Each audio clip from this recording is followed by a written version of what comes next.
Olá, alunos do oitavo ano, tudo bem? Então, estamos aqui para dar continuidade ao nosso conteúdo, continuidade e término, né? Hoje nós terminamos o nosso primeiro bimestre, né? Vamos terminar nosso conteúdo sobre a Revolução Francesa e aí já na semana que vem nós iniciamos o segundo bimestre com conteúdos novos e quentíssimos aí para vocês. Então, a gente está falando sobre a Revolução Francesa, né? Então, o que vocês têm que ter em mente quando a gente fala em Revolução Francesa? Vocês têm que lembrar de uma França num período em que ela vive a questão da monarquia, do poder centrado no rei. E naquela pirâmide que a gente sempre fala, naquela sociedade estamental. Então, a França naquele momento vivia essa separação aí de primeiro, segundo e terceiro estado. Então, nós sabemos que o terceiro estado trabalhava para sustentar o primeiro e o segundo.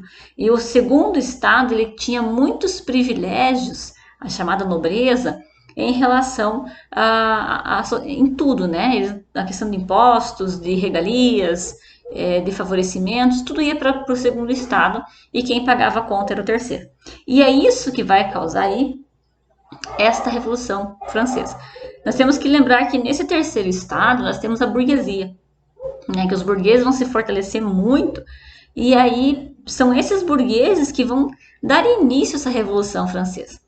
A Revolução Francesa ela tem, então, como principal objetivo ali, a questão da igualdade, né? Tanto que ela é baseada no iluminismo. Igualdade, fraternidade, liberdade, igualdade e fraternidade. Por que essa igualdade? Porque o terceiro estado, eles queriam os mesmos direitos que o segundo estado. Eles queriam acabar com o privilégio que o segundo estado tinha, com as regalias com que eles viviam. Eles queriam essa igualdade.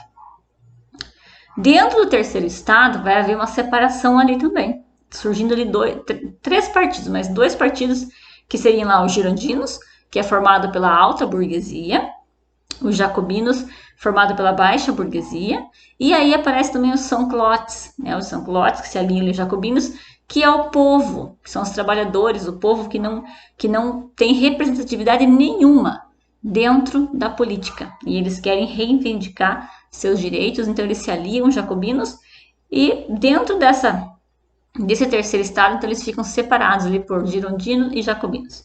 Né? Os jacobinos são radicais, é um partido formado pela maioria do terceiro estado, eles são radicais, e eles promovem aí as mudanças ou as revoluções, as brigas aí que vão dar andamento à Revolução Francesa. A Revolução Francesa ela toma proporções violentas, né? Uma revolução que ela se torna sangrenta, violenta, porque o povo vai para o combate e começa assim as barbaridades que acontecem. A gente observa na página da apostila, saqueamento, colocam fogo em propriedades. Então, é quase que bárbaro, assim, um período da Revolução Francesa. Os jacobinos, eles tomam o poder, né? Eles têm um comandante chamado Robespierre, e ele é líder dos jacobinos, e com nessa liderança eles criam a chamada Convenção Nacional. Essa Convenção Nacional passa a governar a França, tá? Então, no período ali em que ele está no poder, ele é marcado, desculpa, prof, engasgou aqui, é marcado por forte violência, tá? Robespierre tinha aí como uma principal característica dele a questão de ir para o combate de forma violenta, de reivindicar lá os direitos, os objetivos em que os jacobinos tinham, mas de forma violenta. Tanto que o ano de 1793 a 1794 é marcado aí por esta violência, porque havia ameaça de estrangeiros que estavam chegando aí no país, e ele faz um chamamento público, né, para que os franceses saíssem à rua para o combate. Tanto que teve um período chamado período de terror, né, quando a violência realmente se instala na França de forma devastadora. E aí eles usam como forma de punição a guilhotina, a famosa guilhotina. Tanto que o rei Luís XVI ele é guilhotinado, ele é condenado e guilhotinado. Quando eles matam o rei, que ele é guilhotinado, a Áustria aproveita o momento e invade a França. Né? Eles acham ali uma oportunidade de invadir a França. E é nesse momento que Os jacobinos, mais uma vez, chamam o povo para defender o seu país, para defender a sua pátria, e o povo vai para o combate, o chamado Comitê da Salvação Pública, né? Então, e aí Robespierre fica comandando o poder executivo. Daí, logo em seguida, eles resolvem dissolver a Assembleia Nacional. Lembra a Assembleia Nacional Constituinte? Eles dissolvem a Assembleia, eles convocam eleições rapidamente para deputado, para que eles façam uma nova Constituição. Essa Constituição ela vai ser aprovada em 1793. Né? Nessa Constituição, o que eles colocam na Constituição? Direito de voto a todos os cidadãos franceses, que era esse direito reivindicado tanto por girondinos e jacobinos ali, mas mais fortemente por jacobinos. Então, o voto para todos, não era mais o voto censitário, e sim o voto para todos. Além disso, terminou o ensino público obrigatório. Então, por quê? Porque o ensino era destinado à nobreza, né?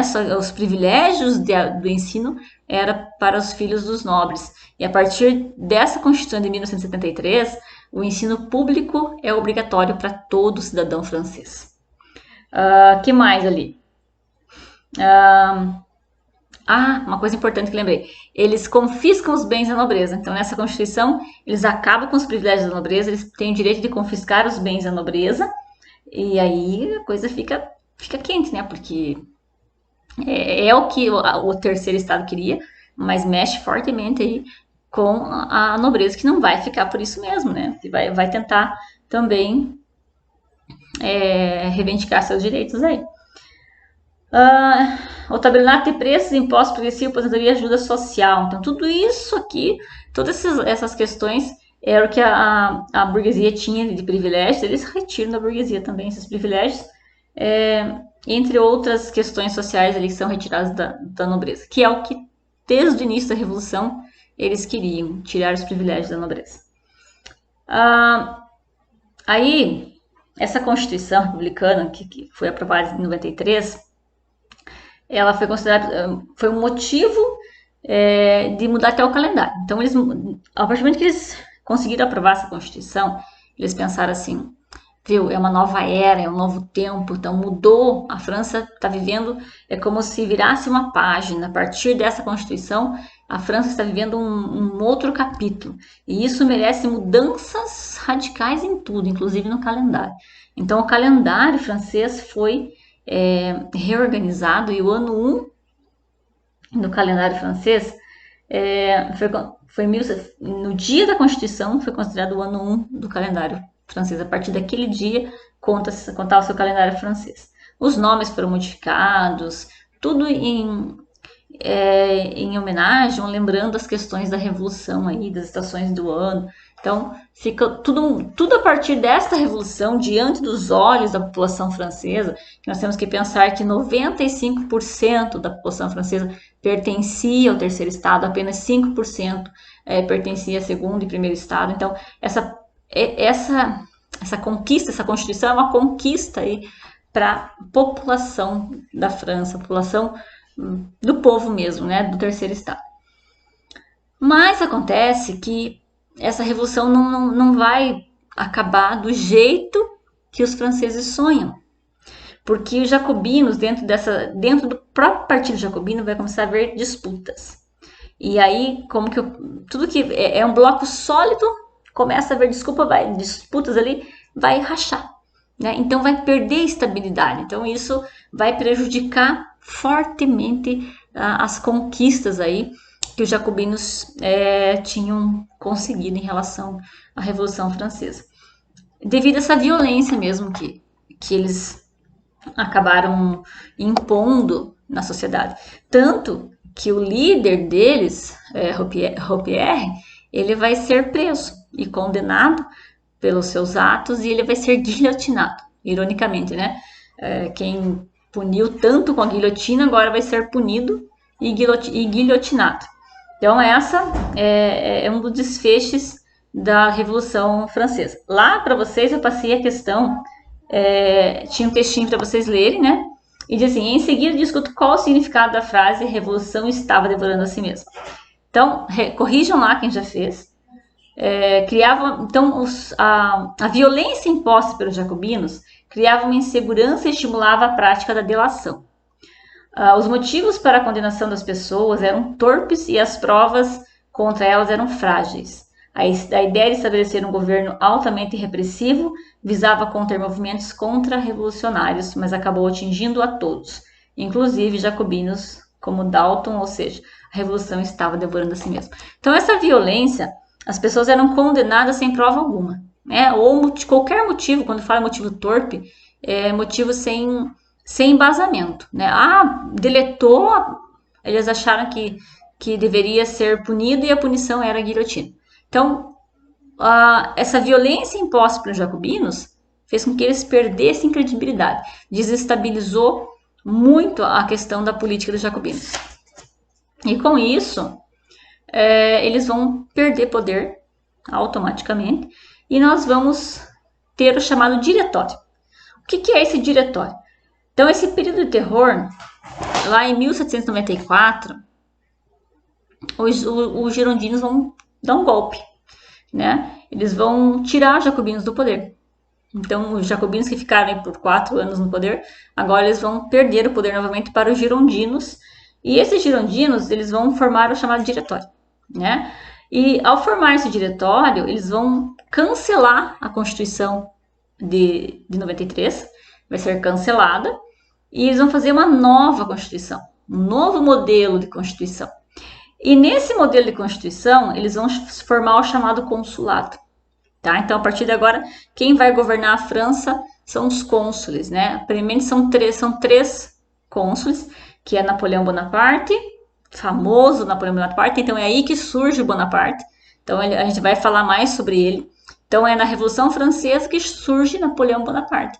Ele é colocado ali no consulado, no diretório, como cônsule. Ele e mais 2 são os primeiros cônsules. Logo em seguida, Napoleão é colocado como primeiro cônsul da França. E é aí que a coisa começa a complicar, porque nesse golpe em que Bonaparte é colocado como primeiro cônsul, ele pode indicar o próximo cônsul. Então, isso volta a ser uma monarquia, né? Uma monarquia disfarçada, mas uma monarquia. Porque ele é o líder e ele vai definir quem é o próximo líder. Então, e é um líder absoluto. E dessa forma, então, volta a monarquia para a França. Uma monarquia disfarçada. E nessa mesma Constituição, o que acontece? O voto que foi aprovado lá, que seria para todos, volta a ser censitário. Então, já os franceses perderam o direito do voto aí. Que mais? E aí, mais uma coisa, o Bonaparte, ele é cônsul vitalício, tá? Quando eu falo em vitalício, é até a morte. Então, ele fica ali como cônsul vitalício. Novamente, o governo volta a ser de hierarquia, né? Hierarquizado. Então, volta-se uma monarquia disfarçada ali, isso é o consulado. Então, para ficar fixado para vocês, os jacobinos assumem, formam uma constituição, seu líder era Robespierre, mas eles acabam caindo na própria armadilha, eles investem na violência e isso desestabiliza o governo jacobino e os girondinos aproveitam e tomam poder. Assim que os girondinos tomam poder, os girondinos era a alta burguesia, eles tinham interesse num poder na mão de uma pessoa só, centralizado, porque favorecia as questões comerciais. Nós já falamos sobre isso, sobre essas alianças. Assim que os girondinos retomam o poder, eles formam o chamado consulado. Esse consulado é o quê? Onde eles colocam, primeiramente, 3 cônsuls, errei até a palavra aqui, para comandar a França. Logo em seguida, Bonaparte ganha o título de cônsul vitalício, e aí a volta à monarquia para a França, né? Uma monarquia escondida, mas a França volta a ser uma monarquia. E é isso o fim do nosso conteúdo, tá? Fica de atividade para vocês. Vocês têm que me dar o retorno e eu faço um videozinho de correção na sexta-feira para vocês, da página 50 da apostila, tá? 50 e 53 e 54. Então, exercícios da página 50, 53 e 54. Me retornem até amanhã. Na sexta, eu já envio um videozinho de correção desses exercícios e finalizamos o primeiro bimestre. E até segunda-feira, então, nas nossas aulas ao vivo, né? Nós estaremos falando aí, podendo ver vocês e discutir o assunto, vai ficar bem melhor, acredito eu, que não fica só a prof aqui falando para a câmera e, né? É horrível isso. Então, nós estaremos mais próximos a partir de segunda-feira. Vocês poderão tirar dúvidas, questionar sobre os assuntos, vai ficar bem melhor as aulas e até mesmo para a compreensão de vocês. Então, façam os exercícios. Sexta-feira a prof volta só com a correção. Quanto ao caderno de atividades, da mesma forma, vocês vão realizar as atividades com atividades, mas eu não vou corrigir, porque eu irei recolher em um outro momento e será uma das notas de vocês. Certinho? Até mais, então. Fique com Deus.